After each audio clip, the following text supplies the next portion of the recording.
The Air Max 1 is Nike's choice for shoe of the year, and I'm here for it.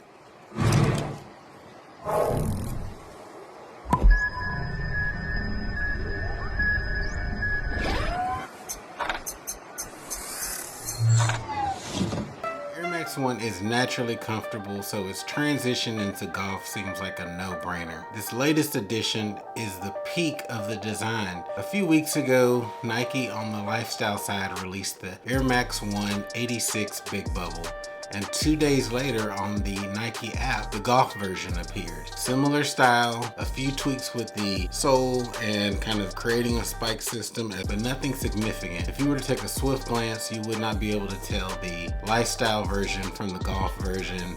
They're pretty seamless. Compared to the usual versions of the Air Max 1, this Big Bubble version has 4 windows versus the usual 3. If you're new to this channel, there's 3 things that we rate shoes on. That's rockability. Is it a fashion banger? Would you wear it? How does it look on foot? Those are the type of things that we look for from a rockability standpoint. That is very subjective. Art is in the eye of the beholder. Golfability. How well does this shoe perform as a golf shoe? And then durability. How does a shoe hold up over time? Very important when you're talking about golf shoes. You don't want to make a one-season investment. So I take this section pretty seriously based on a couple of wears and just seeing some things that make it difficult to take care of the shoe or not. Nike has released 3 versions of this Air Max 1 in the golf lineup. The 2019 version, which I have here in the leather, was damn near perfect. The shoe held up over time. The leather is still going strong 4 years later after heavy wear and tear. Some self-inflicted from me leaving this shoe in the garage. They have this sole on this shoe that honestly I wish that Nike would bring back more often. Currently the closest version of this is on the Jordan 80G4 golf shoe, but they typically have not been using this sole in the last couple of years. There were some issues when certain models where it would separate from the upper part of the shoe, but from people reviewing the 80G4 have reported that this has held up very well. On this particular Air Max from 2019, it was amazing. 4 years later, hadn't separated at all, holding up just as well as it did on day one. And did I mention that leather? It's premium, including the sock liner, and we'll come back to that later. So from a rockability standpoint, this shoe is a 9 out of 10. The classic look of the Air Max 1 is undeniable, particularly bringing it back to the style of the original.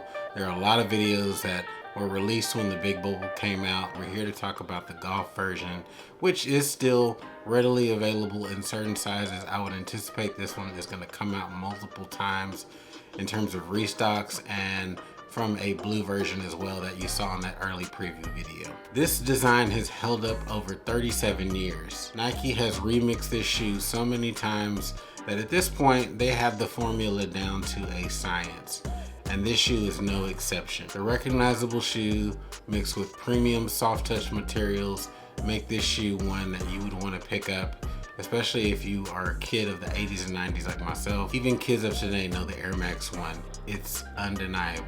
When it comes down to golfability, I give this shoe an 8 out of 10. As I mentioned just above in the rockability section, this shoe has a ton of soft touch materials, and that goes to the outsole as well. So there is a lot of flex in this shoe. I'd probably say there's a medium rating of flex and give on this shoe, just because the upper is a synthetic material that feels very much like suede, but it does move with your foot. So if you're looking for something that is a bit more rigid like the FootJoy Premier, this is not that shoe. You have to be in tune with your swing and what you need to be at your best performance-wise and the shoe profile that works best for you to determine if the Nike Air Max 1 is gonna be that shoe for you, or you can get your best golf from a golfability standpoint. For me, I like something that's a little more firm, but honestly, this shoe held up very well. Not as much as that version from 2019 as I mentioned. That shoe is very rigid and does not give, and that is largely due to the leather construction. Durability. I give this shoe a 7 out of 10 on the durability scale. As I mentioned in the previous 2 sections, as it relates to soft touch materials, that lends to dirt buildup and grime being present on this shoe. When you look at a synthetic like suede material, dirt can easily get trapped in there and just kind of embed into the shoe. That is the same situation here. Due to our affiliate Rejuvenator, we were able to get this shoe back in working order with no problems, but it is something to be aware of, especially if you don't like to do a lot of maintenance on your shoes afterwards. And the sock liner, I alluded to it on the earlier version, having the leather sock liner and it being a premium material. This one has a light gray, whitish sock liner that is going to be havoc during the summer, especially worn on those warmer days where you're sweating down your leg. Particularly if you like wearing low-cut socks, this is not the shoe for you. Also, we're playing golf. This is a golf shoe. You're gonna have dirt, dust, and grime that do come in contact with the shoe. Light sock liners are the bane of my existence. They should not exist on shoes, particularly golf shoes. I do not understand this at all. Why we keep going back to this, I will harp on it. It is my soapbox. It would have been easy for them to carry the red from the inside of the tongue to the outside, or include some type of synthetic material on the sock liner. It wouldn't have taken away from the look of the shoe, but from a durability standpoint, this is going to be an issue. I've had too many shoes that are like this and that suffer from the same issue as this shoe will. All that being said, the simple comfort alone is almost enough to disregard all of the detriments this shoe offers. You know, I love the style, that is undeniable.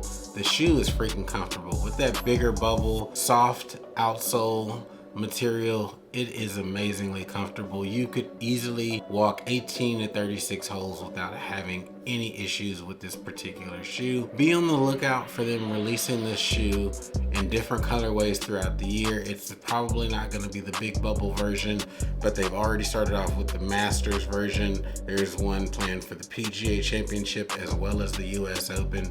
There's no letting down with the Air Max 1 this year. So if this is the shoe for you, be on the lookout for different colorways on the golf version. We'll see what's gonna happen for the British Open. This is gonna be the shoe for the year. Some of the colors are not universal, as you've seen from those screenshots that I've shown.